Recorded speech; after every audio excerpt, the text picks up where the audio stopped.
अस्सलाम वालेकुम, मेरा नाम है रिजवान और आप देख रहे हैं नेक्स्ट डे सॉल्यूशंस का यूट्यूब चैनल। आज का हमारा 11वां लेक्चर है और आज के इस लेक्चर में हम करेंगे होस्टिंगर पे अपनी पिछले लेक्चर्स में जो हमने फाइल्स बनाई थी एचटीएमएल, सीएसएस और जावास्क्रिप्ट की, उनको अपलोड और अपलोड करके हम उनको व्यू करेंगे। अगर आपने पिछले लेक्चर्स नहीं देखे तो नीचे डिस्क्रिप्शन में दिए गए लिंक में आप फाइंड कर सकते हैं हमारी प्लेलिस्ट जहाँ पे ये पूरा कोर्स अपलोडेड है। और आने वाले लेक्चर्स को देखने के लिए इस चैनल को सब्सक्राइब करें और बेल आइकन पे क्लिक करें ताकि आपको न्यू वीडियोस के नोटिफिकेशन आते रहें। और अगर यही कोर्स आप चाहते हैं हमारे पास आके हमारे इदारे में हमारी निगरानी में करना चाहें, तो नीचे दिए गए स्क्रीन पे जो नंबर्स आपको शो हो रहे हैं वहाँ पे कॉन्टैक्ट करें और अपने आप को कोर्स में इनरोल करवा लें। तो चलें बगैर वक्त ज़ाय किए चलते हैं स्क्रीन की तरफ। सबसे पहले आपने आना है होस्टिंगर.com पे। अगर आपका पहले से अकाउंट है तो आप सिंपली इसको लॉगिन कर लें यहाँ माई अकाउंट पे जाके। और अगर आपका पहले अकाउंट नहीं है तो नीचे डिस्क्रिप्शन में आपको एक लिंक दिया जाएगा, उस लिंक से जाके आगे आप करेंगे रजिस्टर। और रजिस्टर करते वक्त अगर नीचे ही डिस्क्रिप्शन में आपको एक कूपन कोड दिया जाएगा, अगर वो कूपन कोड यूज़ करेंगे तो आपको 10% वहाँ पे डिस्काउंट मिलेगी। तो नीचे डिस्क्रिप्शन में आपको लिंक भी मिल जाएगा और कूपन कोड भी। तो आपको ये 10% डिस्काउंट के साथ आप होस्टिंगर पे साइन अप कर सकते हैं। नेक्स्ट अब हम करेंगे लॉगिन इसको, ठीक है? क्योंकि मेरे पास अकाउंट पहले से है। तो लॉगिन करने के बाद आपके सामने कुछ इस तरह से स्क्रीन आ जाएगी। यहाँ से आपने जाना है वेबसाइट्स, वेबसाइट लिस्ट, ठीक है? और यहाँ से ऐड न्यू वेबसाइट, आपके पास पॉसिबली यहाँ पे कुछ भी नहीं आ रहा होगा। आपने करना है ऐड न्यू वेबसाइट और यहाँ से सिलेक्ट करना है custom PHP slash HTML website, ये वाली। तो अब ये क्या पूछेगा कि आपको, क्योंकि होस्टिंगर देती है होस्टिंग के साथ एक फ्री डोमेन, वो आपकी टर्म्स में लिखा होगा वैसे मेरा ख्याल है शायद। जो पैकेजेस हैं उनकी बेस पे डिफरेंस है, लेकिन वो आप कंफर्म कर लीजिएगा। अगर आप वो अपना डोमेन अवेल करना चाहते हैं तो यहाँ पे अपना डोमेन नेम लिख सकते हैं और यहाँ से वो हो जाएगा रजिस्टर। अगर आप चाहते हैं कि मैंने अभी रजिस्टर नहीं करना, मैं ये बाद में करूँगा, तो यहाँ पे एक ऑप्शन आती है नीचे, यूज़ टेम्परेरी डोमेन। इसको अगर आप क्लिक करेंगे तो आपका एक टेम्परेरी डोमेन असाइन हो जाएगा जो कि फ्री होगा, चाहे आप जितनी मर्ज़ी उससे वेबसाइट्स बना लें। ये कुछ सेकंड लेगा इस वेबसाइट को रेडी करने के लिए और ये हो गई रेडी। अब ये टेम्परेरी डोमेन हमें इस तरह से मिलेगा, ठीक है? ये वो डोमेन है। इस पे मैं अगर क्लिक करूँगा तो ये मेरी वेबसाइट ओपन कर देगा, जो कि अभी क्योंकि हमने कोई फ़ाइल अपलोड नहीं की, तो ये डिफ़ॉल्ट पेज होस्टिंगर का आ रहा है। फ़ाइल अपलोड अब कैसे करेंगे? आपने यहाँ से ही चाहे इधर आ जाएँ फ़ाइल मैनेजर, या फ़ाइल्स और इसके अंदर फ़ाइल मैनेजर, और या फिर यहाँ पे सर्च कर लें फ़ाइल मैनेजर, ये तीनों एक ही चीज़ है। सिंपली करेंगे क्लिक और यहाँ पे ये 2 ऑप्शन दे रहा है कि आपने अपनी सारी वेबसाइट्स को की फाइल्स को एक्सेस करना है या सिर्फ ये वाली वेबसाइट जो हमने अभी-अभी बनाई है। तो मैं इस पे कर दूँगा क्लिक और ये मुझे ले जाएगा फाइल मैनेजर पे जहाँ पे हम फाइल्स अपलोड और डाउनलोड कर सकते हैं। अच्छा, अब यहाँ पे आपके सामने आ रहा होगा ये पब्लिक अंडरस्कोर एचटीएमएल, ये क्या चीज़ है? है तो ये फ़ोल्डर, लेकिन पब्लिक अंडरस्कोर एचटीएमएल के नाम से आपको तकरीबन हर बड़ी होस्टिंग के ऊपर, वेब सर्वर के ऊपर फ़ोल्डर्स नज़र आएँगे। ये फ़ोल्डर होता है पब्लिक अंडरस्कोर एचटीएमएल और कुछ होस्टिंग्स पे ट्रिपल डब्ल्यू के नाम से भी ये फ़ोल्डर मौजूद होता है। ये होता है आपकी वेबसाइट का, आपके वेब सर्वर का रूट। रूट से मुराद कि इस फ़ोल्डर के अंदर जो-जो फाइल्स होंगी वो सारी यहाँ मेन आपकी जो डोमेन है, जो आपकी वेब सर्वर की, आपकी वेबसाइट की, वहाँ पे चीज़ें शो होंगी। और यहाँ आप देखें डिफ़ॉल्ट डॉट पीएचपी एक पहले से मौजूद है, जो कि सेम है जो ये डिफ़ॉल्ट शो हो रहा है आपको। तो अगर मैं इसको यहाँ से कर दूँ राइट क्लिक और डिलीट, तो ये क्या करेगा? इसको डिलीट कर देगा। अब इसको आके मैं करता हूँ रिफ्रेश, तो ये एरर दे देगा कि यहाँ पे कोई फ़ाइल नहीं है, ठीक है? अब फ़ाइल अपलोड कैसे करनी है? आपने सिंपली यहाँ पे मेक श्योर करना है कि आप public_html में है और यहाँ से क्लिक करना है अपलोड। यहाँ पे वो कह रहा है पूरा फ़ोल्डर या कोई फ़ाइल, मैं करता हूँ फ़ाइल को सिलेक्ट और हम आ जाते हैं अपनी डेवलपमेंट क्लासेस, रिकॉर्डिंग और टेलविंड जिस पे हम पिछले लेक्चर में काम कर रहे थे। और ये अच्छा, अब यहाँ पे आपको याद है कि हमने नोड की जो npm के थ्रू टेलविंड इंस्टॉल की थी, उसने एक ये फ़ोल्डर बना दिया और 2 ये फाइल्स बना दी, पैकेज जेसन, पैकेज लॉग और पैकेज डॉट जेसन। तो इन 3 चीज़ों को अपलोड करने की ज़रूरत नहीं क्योंकि ये सिर्फ़ यूज़ होती हैं टेलविंड की क्लासेस की सीएसएस को जनरेट करने के लिए। और हमारी जो टेलविंड डॉट सीएसएस थी, इसको भी अपलोड करने की ज़रूरत नहीं क्योंकि ये थी इसकी अपनी ही फ़ाइल, ठीक है? ज़रूरत है आपने एचटीएमएल को अपलोड करना है और इस सीएसएस को अपलोड करना है, जो जनरेट हुई थी। तो इनको मैं करता हूँ ओपन। ये यहाँ पे शो करवा रहा था कि अपलोड हो रही है और ये 2 फाइलें अपलोड हो गई। अब इसको करते हैं रिफ्रेश, तो ये आ गई हमारी फाइल्स अपलोड हो गए, ठीक है? बिल्कुल ईज़ी काम है। यहाँ पे अगर आपने फ़ोल्डर बनाना हो तो इधर आ रही है ऑप्शन न्यू फ़ोल्डर की। इसमें आप कोई फ़र्ज़ किया इमेजेस आपकी हैं, इमेजेस के नाम से फ़ोल्डर बनाना है आपने, यहाँ से किया क्रिएट और ये क्रिएट करके यहाँ पे आप देखें अब उस फ़ोल्डर के अंदर आ गया। यहाँ पे अगर आप सॉरी डाउनलोड नहीं, अपलोड। यहाँ पे अगर आप कोई फ़ाइल अपलोड करेंगे आई थिंक यहाँ पे ये लोगो पड़ा हुआ है। मैं इसको करता हूँ अपलोड। तो अब ये कैसे एक्सेसिबल होगा? ये आपका वेब रूट था, उसके आगे इमेजेस, उसके आगे लोगो डॉट वेब पी। तो मैं यहाँ पे आऊँगा स्लैश, यहाँ पे गौर कीजिएगा, इमेजेस जो हमारा फ़ोल्डर था स्लैश लोगो डॉट वेब पी। तो ये आ गया, ठीक है? इस तरह से आप अपनी जो फाइल्स हैं उनकी हायरार्की क्या नाम है फ़ोल्डर की बेस पे वो आप अपलोड करेंगे और इस तरह से उसको चेक कर सकते हैं और किसी से भी शेयर कर सकते हैं। ये था एक तरीका फाइल मैनेजर के थ्रू। अब इसमें होता ये है कि अगर आपने या आपका कोई क्लाइंट है, उसने वेबसाइट कोई बनाई है होस्टिंगर पे या किसी भी सी पैनल या किसी और होस्टिंग पे और वो आपके साथ अक्सर औकात करेगा कि मैं आपको होस्टिंग शेयर नहीं करूँगा, वो ऐसा कहेगा। और उसकी रीज़न ये है कि होस्टिंग के अंदर कई सेंसिटिव चीज़ें भी होंगी। तो वो फिर क्या करते हैं उस सूरत में आपके साथ शेयर करते हैं एफ़टीपी। एफ़टीपी क्या है? फ़ाइल ट्रांसफ़र प्रोटोकॉल, ठीक है? ये इसको आप एज़ अ टर्म ही चाहे समझ लें, बिहाइंड द सीन तो ये एक्चुअली एक पूरी एप्लीकेशन है। लेकिन ये क्या करती है कि इसके थ्रू आप फाइल्स इंटरनेट पे ट्रांसफ़र कर सकते हैं और कहाँ से कहाँ ट्रांसफ़र करेंगे? अपने कंप्यूटर से उस सर्वर या उस होस्टिंग के ऊपर, ठीक है? इंट्रो ये था एफ़टीपी का, अब ये काम कैसे करती है?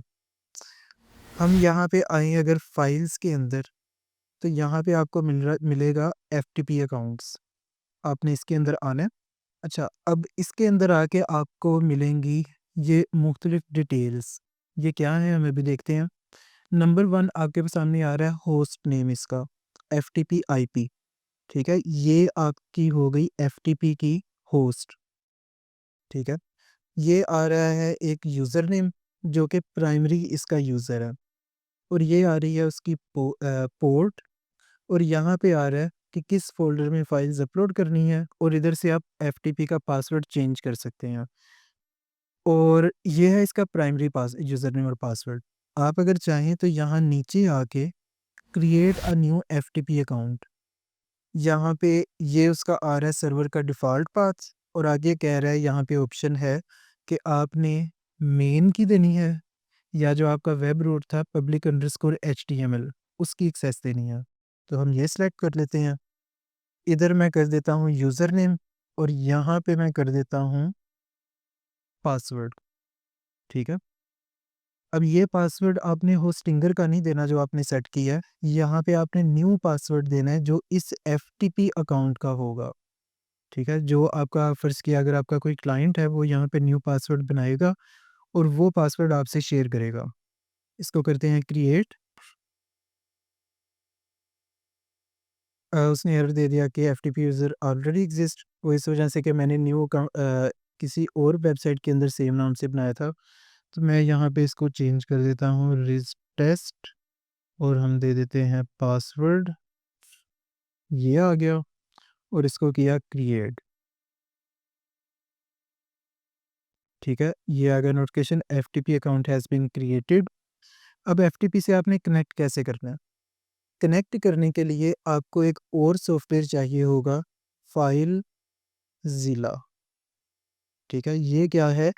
ये एफटीपी का सॉल्यूशन है जो आप किसी भी एफटीपी सर्वर के साथ कनेक्ट कर सकते हैं। आपने यहाँ से डाउनलोड करना है एफटीपी क्लाइंट, डाउनलोड फाइलज़िला क्लाइंट, यहाँ पे किया क्लिक, ठीक है। आगे आपकी जो विंडोज़ यूज़ कर रहे हैं तो उसके मुताबिक वो आपको ऑप्शन दे देगा ये डाउनलोड कर लें और डाउनलोड करने के बाद इंस्टॉल करने के बाद आपके सामने ये आ जाएगा कुछ इस तरह, ठीक है। इसको मैं करूँ डिस्कनेक्ट, ये आपके सामने न्यू ओपन कर लूँ,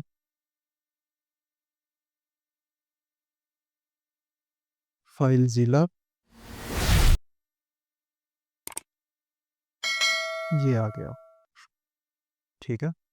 अब यहाँ पे क्या है कि सबसे ऊपर इधर आपने देनी है अपनी डिटेल्स, होस्ट, ठीक है, आगे यूज़र नेम, आगे पासवर्ड और फिर आगे पोर्ट और फिर आप करेंगे इससे कनेक्ट, जो कि है ये हमारा आ गया होस्ट, यहाँ पे पेस्ट मैंने कर दिया। यूज़र नेम हमारा आ गया, यहाँ नीचे उसने यूज़र बना दिए हैं, जो अभी हमने बनाया था रिस टेस्ट। अब ये रिस टेस्ट यूज़र नहीं है, ये पूरा एक्चुअली यूज़र है। ये आ गया यूज़र, पासवर्ड जो मैंने एंटर किया था वो और पोर्ट आ गई 21, ये। अब इसको मैं करूँगा क्विक कनेक्ट, तो ये इसको कनेक्ट कर लेगा उस सर्वर के साथ। अब राइट साइड आप देख रहे हैं एम्प्टी है फ़िलहाल। जैसे ही वो कनेक्ट करेगा, तो यहाँ पे राइट साइड पे शो करवा देगा हमारी सर्वर की फ़ाइल्स। तो ये देखें जो हमने पहले अपलोड की थी फ़ाइल मैनेजर से, वो यहाँ पे आ चुकी हैं। इनको अगर मैं यहाँ से चाहूँ, राइट क्लिक करके डिलीट कर सकता हूँ, ठीक है।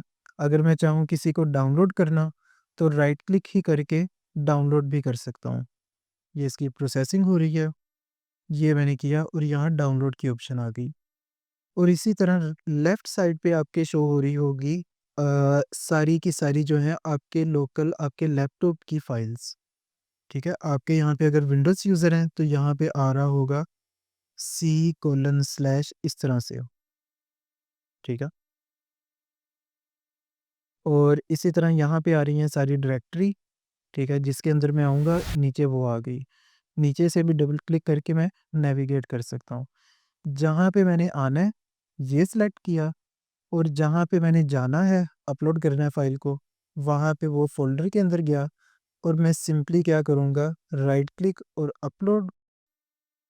और इस केस में क्योंकि style.css पहले से मौजूद है, तो वो मुझे कन्फर्मेशन माँगेगा कि target file already exist. Action क्या लेना है, ओवरराइट करना है, स्किप करना है, रिज़्यूम करना है, ओवरराइट इफ डिफरेंट साइज़ या न्यूअर, मुख्तलिफ ऑप्शंस हैं। तो मैं यहाँ पे कह देता हूँ सिंपली कर दे ओवरराइट, ओके। और ये नीचे इसकी आती है क्यू, जो चीज़ें अपलोड हो रही होती हैं या डाउनलोड, ये देखिएगा ऐसे, ठीक है। तो ये जब क्यू एम्प्टी हो जाएगी उससे मुराद है ये कंप्लीट हो गई और यहाँ पे फेल्ड या सक्सेसफुल ट्रांसफ़र की भी आपको लॉग्स मिल जाएँगे। तो अब आपकी यूज़र जर्नी क्या होगी डेवलपमेंट की, कि आपने करना है यहाँ पे आए, ठीक है।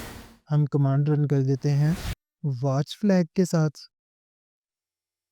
अब इसके अंदर ब्लू के बजाय मैं इसको कर देता हूँ रेड, सेव किया, ये साथ ही इसने किया उसको रिकम्पाइल, उसको जो सीएसएस जनरेट करनी थी, ठीक है? अब यहाँ से मैं सीएसएस को करूँगा दोबारा अपलोड, क्योंकि सर्वर पे पुराना वर्ज़न अपलोडेड है, और यहाँ पे इसको किया रिफ्रेश, शायद इसका कैशे तंग करे। यस, एब्सोल्युटली, यस, कैशे कर रहा है तंग। मैं इसको 1-2 दफ़ा अगर करूँ रिफ्रेश, ये थोड़ी देर तक कैशे क्लियर हो जाएगा। npx cli tailwind css, उसको स्टाइल में मिनीफाई और वॉच, ये आ गई। यहाँ पे हमारी ये क्लास आई है, क्लास भी आई है कंपाइल होके। ये ज़रूर इसके कैशे का ही इशू होगा यहाँ पे, बल्कि ऑप्शन होस्टिंगर में पर्सनली मैंने इतनी ज़्यादा यूज़ नहीं की, इसलिए मुझे कंफर्म नहीं कि इसका जो कैशे है वो क्लियर करने की कहाँ होगी ऑप्शन। हम देख लेते हैं। एच पैनल,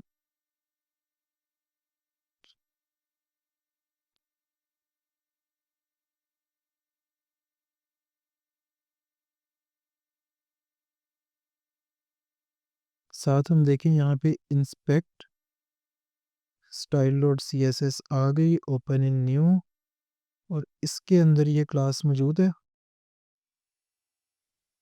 नहीं, ये इशू आ रहा है, वो पुराना वर्जन है। इस पे अगर मैं क्यूरी स्ट्रिंग पास करता हूँ तब भी नहीं आई वाया npm। यस, फाइल भी मैंने करेक्ट अपलोड की है।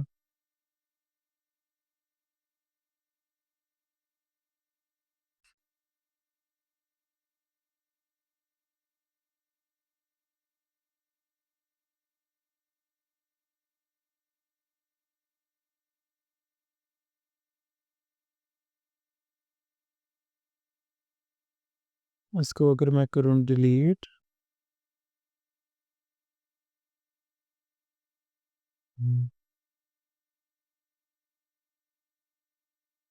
डिलीट करने के बाद ये यहाँ पे अभी भी मौजूद है, तो उससे मुराद है ये कैशे है।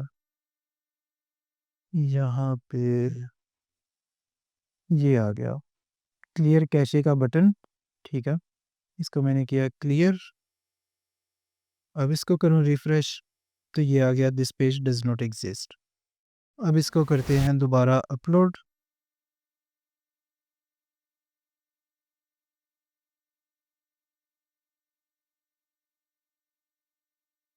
ओहो, एक्चुअली ये मसला था, मैं एक गलत फ़ोल्डर में था। ये है बैच 9 जो हमारा एक्चुअली लोकल यहाँ पे इन पर्सन जो क्लासेस चल रही हैं उसके फ़ोल्डर में था। ये आपके लिए डिबगिंग के लिए वैसे बड़ा अच्छा लेसन है कि 13 साल के बाद भी कभी-कभी ऐसे मसले आ जाते हैं।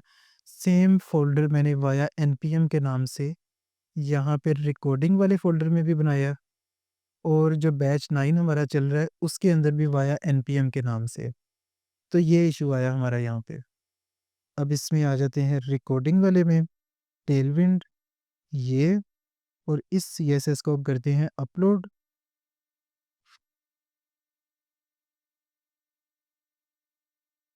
और यहाँ से कैशे क्लियर,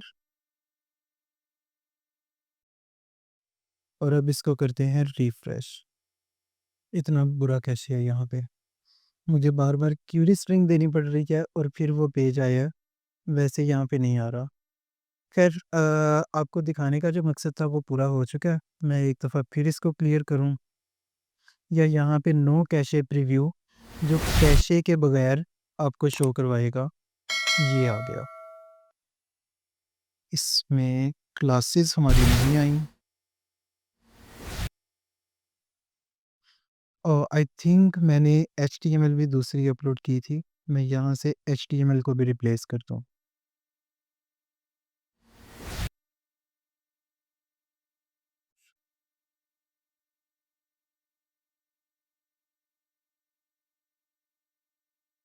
तो ये आ गया, ठीक हो गया। अच्छा, तो हमने अब क्या इस लेक्चर में किया नंबर 1 के होस्टिंगर उसकी ब्रीफ कि वेबसाइट वहाँ पे कैसे बनाते हैं। नंबर 2 उस पे फाइल्स कैसे अपलोड करनी है, उसके अंदर आगे थे हमारे फिर 2 तरीके। नंबर 1 आ गया जिसमें हमने किया फाइल मैनेजर के थ्रू फाइल्स को अपलोड। नंबर 2 जो है वो ज़्यादा स्ट्रेट फॉरवर्ड है अगर आपके कैशे इतने ना हो, और जिसमें आप क्या करते हैं, आप फाइलज़िला से एफटीपी के थ्रू कनेक्ट करते हैं अपने सर्वर के साथ और फिर सिंपली यहाँ से फाइल चेंज करके उसको अपलोड करते रहते हैं, ठीक है? और बाद में लाइव जाके आप देखेंगे कि मेरी चेंजेस आ चुकी हैं। अब यहाँ पे एक छोटा-सा कोई काम और कर लेते हैं। अब यहाँ पे छोटा-सा एक काम और कर लेते हैं, जिसमें हम यहाँ बैकग्राउंड कलर ब्लू के बजाय रेड कर लेते हैं, ठीक है? अब जैसे ही मैंने किया सेव, इसने कर लिया उसका दोबारा जनरेट। अब ये वो चीज़ है जिसके लिए एचटीएमएल को भी अपलोड करना है और सीएसएस को भी। तो ये मैंने किया अपलोड,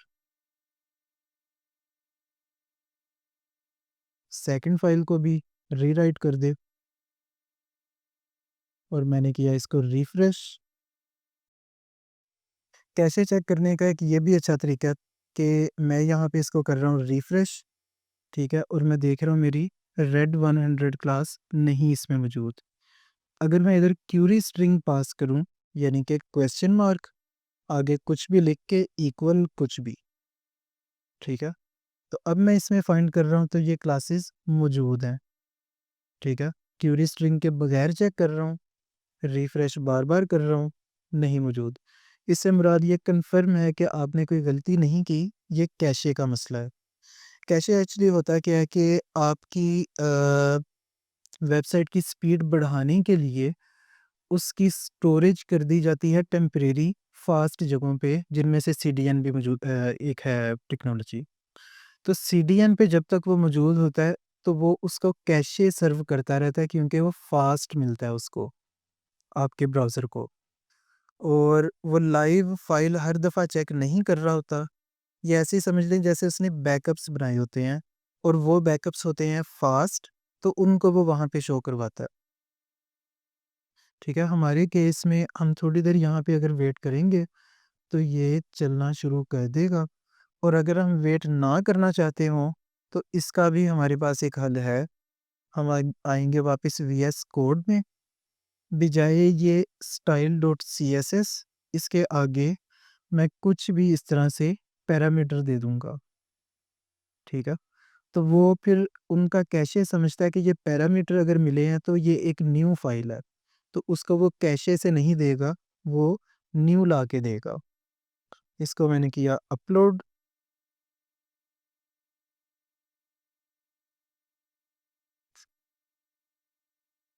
ठीक है? और यहाँ पे अगर आएँ, इसको मैंने किया रिफ्रेश, तो ये आ गया। और इसकी रीज़न क्या है कि अब स्टाइल डॉट सीएसएस को जो रिक्वेस्ट गई है, वो इस क्यूरी पैरामीटर के साथ गई है। उम्मीद है ये लेक्चर आप सबको पसंद आया होगा। तो ये था आज का लेक्चर। अगर आपको इस लेक्चर की समझ आई है, तो प्लीज़ इस वीडियो को लाइक कीजिएगा, और अगर आपको समझ नहीं आई या आपका कोई क्वेश्चन है तो प्लीज़ कमेंट करिएगा। मैं उस कमेंट का खुद जवाब दूँगा और आपको आपकी मुश्किल से निकालूँगा। इंशाल्लाह मिलते हैं नेक्स्ट लेक्चर में एक नए टॉपिक के साथ। तब तक के लिए अल्लाह हाफ़िज़।